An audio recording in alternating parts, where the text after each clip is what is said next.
Hey guys, what's going on? It's Matt the Cell Junkie coming back at you with one more. So I know it's been a few.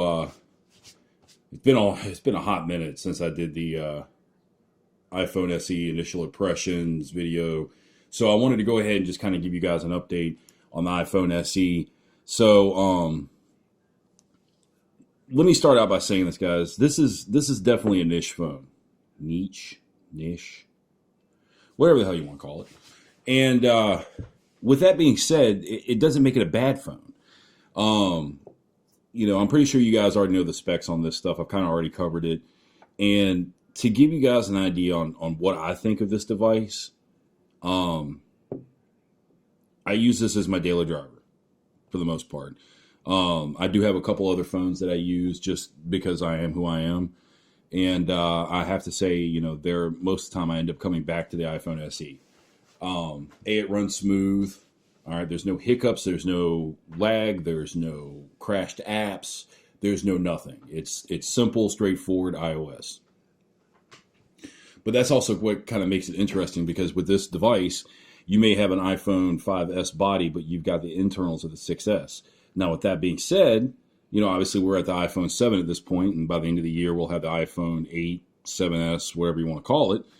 And, that it is what it is. But this is still a very good phone. Everything's optimized. Everything's good. There's no issues. There's no problems with really anything that I've found. I mean, the battery life alone on this bad boy is amazing. Right now it's at 13%, but I've had it off the charger since yesterday morning. Now I have switched out, and I've been using the Axon 7 Mini for the last couple hours. So this one really has been kind of on standby. But at the same time, you get great battery life on this thing, regardless of what you're doing, watching videos, streaming music, whatever the case may be. This thing has amazing battery life because it's only pushing a sub 720p screen, and it has a bigger battery than the 5S, but it's not pushing that much power. So with that, you end up with great battery life. Um, and then besides the battery life, the camera on this thing is amazing. I've been shooting some of my last videos with it. This one in particular, this video is actually being shot with the Axon 7 Mini. So if you were wondering how the quality is on that phone, you can take a look now.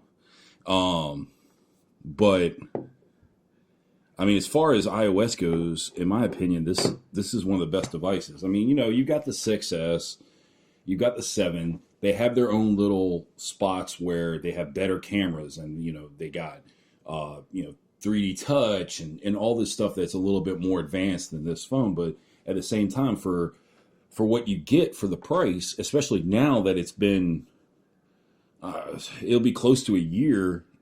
It'll be a year, I think, in May since this phone came out.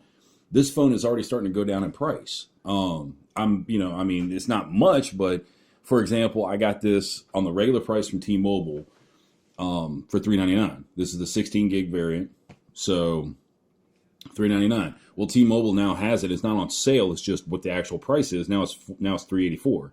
All right, so some people might say, well, $15, what the hell? All right, so at the same time, you get this phone for that extra $15. You could slap a skin on it, you could slap a case on it, you could put a screen protector on it, whatever you want, and it still will equal $400, but you're getting more bang for your buck. You got to look at it from a different view. But I mean, if you could get the 64 gig, I'd say definitely go for it. 16 gigs is pushing it. I can live on 16 gigs, as you can see all of the apps that I actually have on this bad boy. Not to mention photos and videos and stuff like that. So I mean, it'll fill up fast, but I'm still capable of, it's still capable, it's still usable.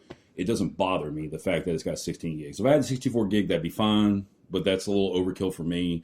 I'm not going to come nowhere near to that. I don't really do much on downloads. If I do, I download it, use it, then get rid of it. As far as like movies and stuff goes, I'll just do it that way and call it a day. But I mean, build quality is good. Call quality is great. Connectivity is great. I haven't had an issue with the connectivity as far as Wi-Fi or on T-Mobile's network.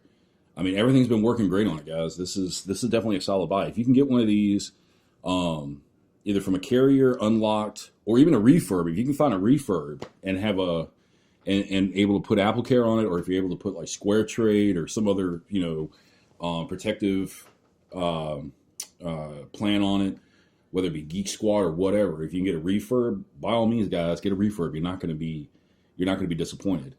But I mean, that's pretty much the SE in a nutshell. I mean, it runs great. It runs smooth. It does everything that you need it to do. If you like the small form factor, by all means, get it. If you want the bigger form factor, obviously you cannot get this phone. You're going to have to go with a 7 or 7 Plus or whatever. Probably the next, I have this until May. I might keep it until the next iPhone comes out, and go for the new gen iPhone. Or I might end up just keeping this because this is working out great for me, and I really don't see that big of a need. I mean, an iPhone, I'm not going to say an iPhone's an iPhone, but an iPhone is an iPhone. I mean, it's not like Android where you can get 9 million different kinds of phones, different manufacturers, different specs, different all this, made completely by Apple. Okay. So an iPhone for the most part is an iPhone. You're going to get the same experience as long as it's an iPhone that you can use that has updates. Like, I had the video on the 4S. I had the 4S. It stopped getting updates. I got rid of it. Could I still use it? Technically, yeah. But at some point, it becomes, as bad as it sounds, it becomes a brick and it becomes an unuseful piece of technology, just as anything else does. So in a couple of years, this one will be like that. But for right now, guys, this is the best, in my opinion, that you can get for your money as far as iPhones go, unless you get, another older phone like a 5S or a 6 or something like that. So, I mean, you got the opportunity to get the SE. By all means, guys, get it. I really honestly don't think you will be disappointed. But I mean, with that, guys, hit the like button, hit the subscribe button. If you all got any questions, hit them down in the comments, and I'll answer them as soon as I can. That's going to be it for me, guys. See you on the next one.